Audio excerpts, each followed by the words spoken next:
Hey, what's up? This is Mark from blink-182, and I'm here to walk you through a music video history of our film clips.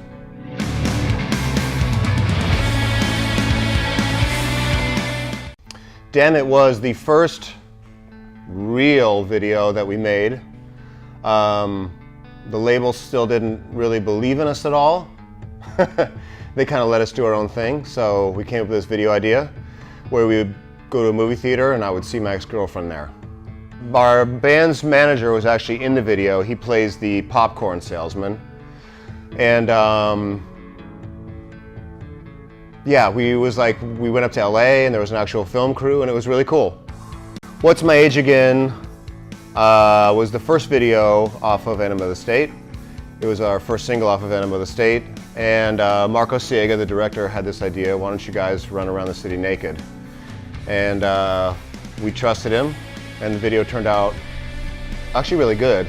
It was very edgy for the time, not something I would do again.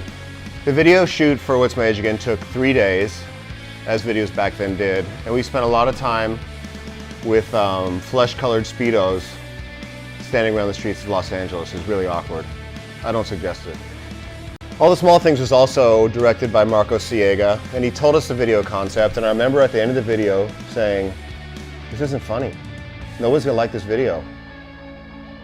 There's nothing funny about it. And it ended up being probably our most well-received video, and people thought it was genius. I guess my issue with it was that I didn't have any frame of reference. I didn't watch any of these pop bands. I didn't know any of the videos that we were spoofing, so I was totally wrong. It turned out great. That beach is actually used a lot. The beach that we filmed the video on is just north of Malibu, and I see it in a lot of commercials, and I see it must be like a beach that people film stuff on all the time. We went down to Los Angeles and we had an afternoon of choreography. So we would do those weird dances, and we were doing a show called Making the Video, and during that time I met my wife, my future wife. The rock show was very difficult for us to convince the label to let us do that video. They had this whole thing, I forget what the original concept was. Every video we made, they wanted us to have a skateboarder in it because they wanted us to be that SoCal skate punk band.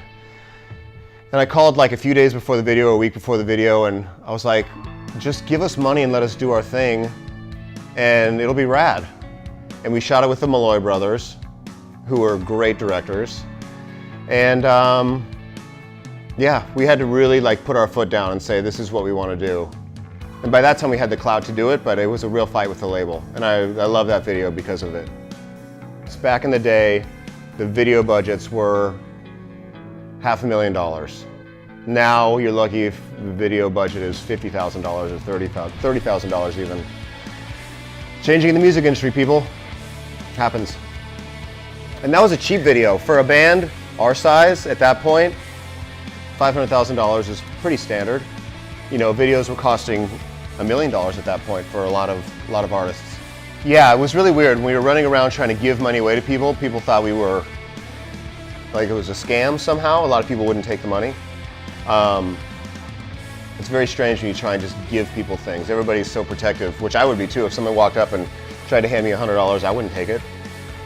They told us, you're not gonna be able to smash this TV. The label said, the people at the label were like, you can't smash a TV, they're unbreakable. And we took a baseball bat and smashed it in one hit. They were really bummed that I backed the van into the busted up car. Yeah, it was fun. First Date was a lot of fun to film. We were on tour at the time, we were in Canada, had a couple days off, and that video was totally Tom's idea. He had this idea of doing Dazed and Confused inspired video, 70s. And we shot it at a water park up in Canada and basically just fucked around and rode water slides for 2 days. It was great. We were on tour with New Found Glory at the time, so those guys, Jordan and Chad from New Found Glory, were in the video. And it was a good way to spend a summer vacation. Summer vacation being 2 days. We wanted to do something really, on the Untitled record, we wanted to do something really different with the production and with the videos and with everything. And so Jonas Åkerlund is the director, and he came in with this idea of kind of, I don't know, it's almost like, I don't know, German nihilistic post-modern video haunted house thing. And that was another long video shoot. That was a couple days. And we shot it at this house in LA, this old, I don't know, house from the 20s. That seemed like it could have been haunted. And just got weird. And we looked like corpses. That was the whole point. On the Untitled record, we definitely let the directors have a lot more leeway. You know, when we did Feeling This with Dave LaChapelle,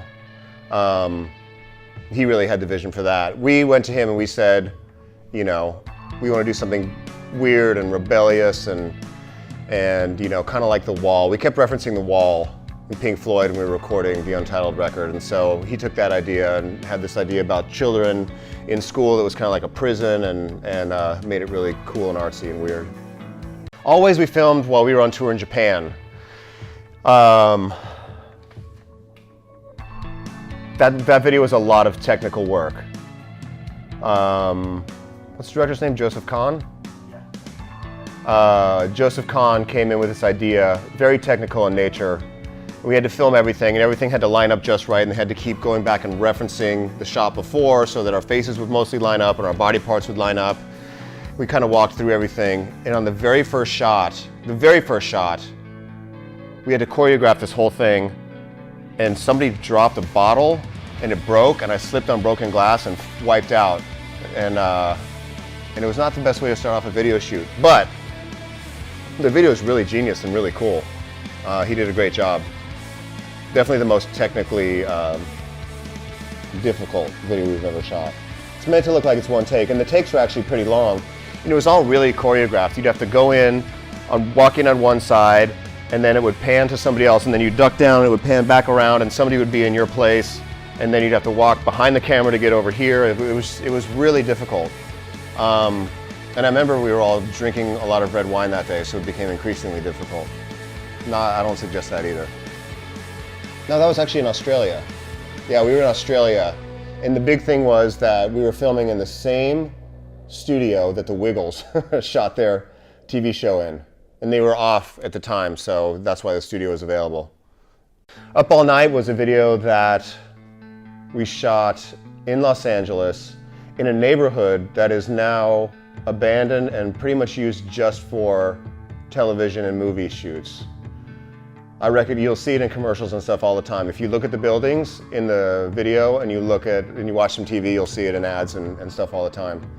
I think we just shot that in an evening, but it took a long time. It was a very long night. But it was cool because we got to put our kids in the video and it was fun.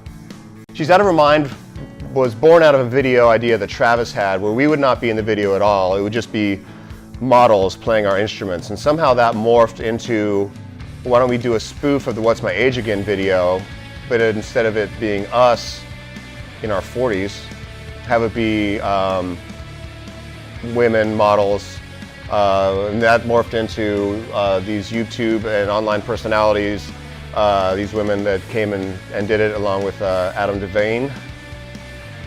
Devine? How do you pronounce his name? Yeah. Who I'm a fan of and who I've met and become friends with. It was a good idea.